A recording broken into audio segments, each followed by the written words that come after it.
चलिए स्टार्ट करते हैं, ध्यान से सुनिएगा। Activity number 9.2। इस एक्टिविटी में अच्छा किसी ने ज्योमेट्री बॉक्स खरीदी है, वो टीन वाला।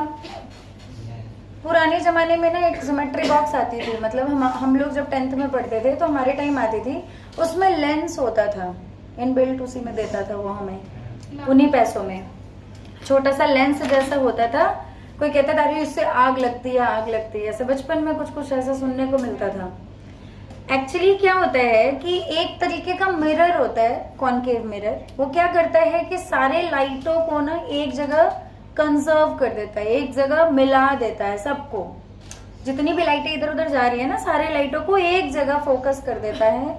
और उस जो कि सारी लाइटें अगर एक ही जगह लग जाएंगी तो आग तो लगी जाएगी वहां पर, सनलाइट ही क्यों ना हो, है ना। बेसिकली हम सनलाइट के बारे में ही बात कर रहे हैं। तो अगर उस पॉइंट पर हम कोई पेज रख दें तो आराम से उसमें आग लग जाएगी। ऐसा ही कुछ ये एक्टिविटी है। चलिए पढ़ते हैं, तब समझिएगा ध्यान से।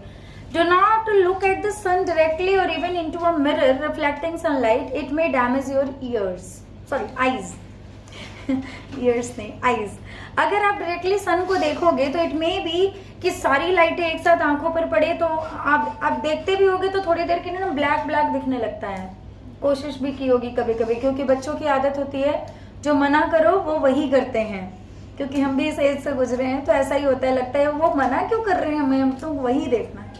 जैसे मम्मी कहीं जाती है, घर से कहीं जा रही है बाहर, तो बोलती है सुनो उधर ना अलमारी को मत खोलना, अलमारी में पैसे रखे हैं मत खोलना, ठीक है। और आप सबसे पहले जाके अलमारी खोलेंगे। मैं ये नहीं कह रही आप चुरा लोगे, निकाल लोगे, बट पहला आएगा मन में कि मेरे को खोलना है, मेरे को देखना है क्या, है ना। तो वैसे ही लिखा हुआ है कि सन को डायरेक्टली अपनी आंखों से नहीं देखना है, अदरवाइज आपकी आंखें डैमेज हो सकती हैं। Hold a concave mirror in your hand. एक कॉनकेव मिरर अपने हाथ में लो and direct its reflecting surface towards the sun.